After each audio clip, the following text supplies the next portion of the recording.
Hi friends, ಹೇಗಿದ್ದೀರಿ? ಎಲ್ಲರೂ ಚೆನ್ನಾಗಿದ್ದೀರಾ? ಇದು ನಾವು ಕುಶಾಲನಗರಕ್ಕೆ ಹೋಗಿದ್ವಲ್ಲ, ಆವಾಗಿನ ವಿಡಿಯೋ ಇದು ಟಿಬೆಟ್ ಕ್ಯಾಂಪ್. ಇದು ಕುಶಾಲನಗರದಲ್ಲಿ ಅಲ್ಲೇ ಹತ್ತಿರದಲ್ಲೇ ಇದೆ ಫ್ರೆಂಡ್ಸ್. ನಾವು ಅಲ್ಲಿ ಬಸ್ ಸ್ಟ್ಯಾಂಡ್ ಕುಶಾಲನಗರಕ್ಕೆ ಹೋದಾಗ ಅಲ್ಲಿ ಬಸ್ ಸ್ಟ್ಯಾಂಡಲ್ಲಿ ಇಳಿದಾಗ ಬಸ್ ಸ್ಟ್ಯಾಂಡ್ ಪಕ್ಕನೇ ಒಂದು ನಮಗೆ ಇದು ಲಾಡ್ಜ್ ಸಿಕ್ಕಿದ್ದು.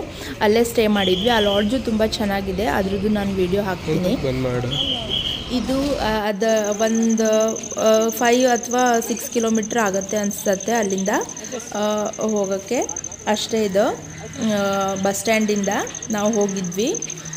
ಇದು ಒಳಗಡೆ ನೋಡ್ಬೋದು ನೀವು, ಟಿಬೆಟ್ ಕ್ಯಾಂಪ್ ಇದು.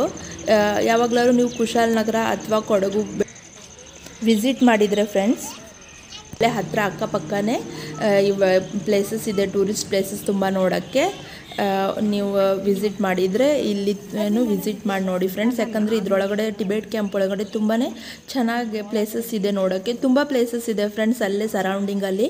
ಅವರದ್ದು ದೇವಸ್ಥಾನ ಮತ್ತು ಯಾವ ಥರ ಅವರದ್ದು ಸ್ಟೈಲಲ್ಲಿ ದೇವಸ್ಥಾನ ಇರುತ್ತಲ್ಲ ಟಿಬೆಟಲ್ಲಿ, ಆ ಥರನೇ ಇಲ್ಲೂ ಸಹ ಕಟ್ಟಿದ್ದಾರೆ. ಮತ್ತು ಅವ್ರದ್ದು ಯೂನಿವರ್ಸಿಟಿ ಎಲ್ಲನೂ ಇದೆ ಫ್ರೆಂಡ್ಸ್. ಇದರೊಳಗಡೆ ನೋಡೋಕ್ಕೆ ಹೋಟೆಲ್ಸಿಂದ ಹಿಡಿದು ಮತ್ತು ಪರ್ಚೇಸಿಂಗ್ ಮಾಡೋಕ್ಕೆ ಎಲ್ಲದೂ ಐಟಮ್ಸ್ ಇಲ್ಲಿ ಇದೆ ಒಳಗಡೆ. ಅವರದ್ದೇ ಇರೋದು ಎಲ್ಲದು ಇಲ್ಲಿ ಅಂಗಡಿಗಳು ಸಹ ನೀವು ನೋಡ್ಬೋದು. ಯಾವಾಗಲಾದ್ರು ವಿಸಿಟ್ ಮಾಡಿದರೆ ಇಲ್ಲಿಗೆ ಪಕ್ಕ ಒಂದ್ಸತಿ ವಿಸಿಟ್ ಮಾಡಿ ನೋಡಿ. ಪ್ಲೇಸ್ ತುಂಬ ಚೆನ್ನಾಗಿದೆ ನೋಡೋಕ್ಕೆ ಫ್ರೆಂಡ್ಸ್. ನಿಮಗೆ ನನ್ನ ವಿಡಿಯೋ ಇಷ್ಟ ಆದರೆ ಸಬ್ಸ್ಕ್ರೈಬ್ ಮತ್ತು ಲೈಕ್ ಮಾಡಿ. ಯಾಕಂದರೆ ಕೆಲವೊಬ್ಬರು ವಿಡಿಯೋ ನೋಡ್ತಾರೆ, ಸಬ್ಸ್ಕ್ರೈಬ್ ಮಾಡೋದೇ ಇಲ್ಲ, ಅಥವಾ ಅವ್ರಿಗೆ ಇಷ್ಟ ಆದ್ರೂ ಲೈಕ್ ಮಾಡಲ್ಲ. ಕಮೆಂಟ್ಸ್ ಮಾಡಿ ಫ್ರೆಂಡ್ಸ್, ನಿಮ್ಗೆ ಹೇಗೆ ಅನಿಸ್ತು ಏನು ಅಂತ ಹೇಳಿ. ಫುಲ್ ವಿಡಿಯೋನ ನೋಡಿ ಫ್ರೆಂಡ್ಸ್, ಎಂಜಾಯ್ ಮಾಡಿ, ನನ್ನ ಚಾನಲಿಗೆ ಸಪೋರ್ಟ್ ಮಾಡಿ.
படிச்சு